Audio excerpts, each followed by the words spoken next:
கட்சி துண்டு ஒரு பையன் தோல்ல போட்டுனா அவன் டிரான்ஸ்பார்ட்ல ஏறி கட்டை எடுத்து அடிச்சான் அப்படிங்கிறாங்க. இதுலதான் அந்த இடம் வெடிச்சது. இப்ப கவர்மெண்ட் சைடு என்ன சொல்றாங்க, நாங்க கரண்ட் கட் பண்ணலங்கிறாங்கல்ல.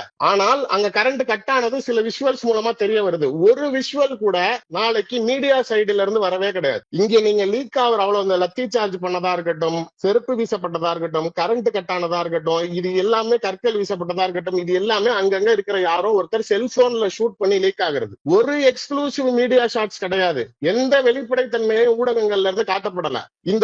இந்த சின்ன சின்ன போன்கள்ல இருந்து எடுக்கப்படுறது வெளியில லீக் ஆகிறப்ப இதை எப்படி ஃபேஸ் பண்றது அப்படிங்கிறது கவர்மெண்ட் தரப்பில் இருந்து விளக்கம் கொடுக்கப்படுது. இதெல்லாம் சந்தேகத்துக்கு உள்ளாகிறதுங்கிறது தான் என் கேள்வி. லத்தி சார்ஜுக்கு யாரு மேடம் அவ்வளவு பெரிய ஹெவி கிரௌட்ல ஒரு அரசியல் கட்சி தலைவர் இருக்கிற கூட்டத்துல ரசிகர்கள் மேல எந்த அதிகாரி நாளைக்கு இவ்வளவு முட்டாள்தனமான வேலை பார்த்தது யாருன்னு சொல்லுங்க.